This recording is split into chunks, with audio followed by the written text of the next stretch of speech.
Şimdi yürüdük kötü mü oldu Hakan? Evet. Bu nankör bu kankalar. Bu nankör ya. Başka soru var mı? Bir nankörlük seziyorum. Ananı Sikeyim kanka, boku yedik. Bir köpek kovma sesini açayım mı? çok yakındalar. Telefonu bulamıyorum. Geliyorlar mı? Bakma. Hızlan. Bana koy. Haydi. Arkadaşlar köpek kovma sesini tekrar açtı. Amına kodum, onlar zaten kaybolduk. Köpek sesi açana kadar. Ya sikeceğim, her yerde köpek var. Kanka pek güvenli gelme. Yapacak bir şey yok. Oğlum orada yol yok amına koyayım. Nereye götürüyorsun bizi?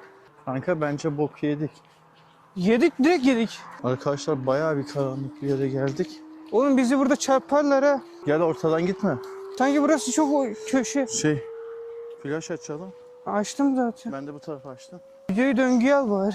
Şu an Bir işe kendimizi, yarayacaksın. yerimizi belli etmek için Söylesek bizi götürürler mi acaba? çok garip bir şey var. Dururlar mı bizim için? Heh. Yalnızca %10 pil kaldı. Oğlum bu... Kanka gerekli.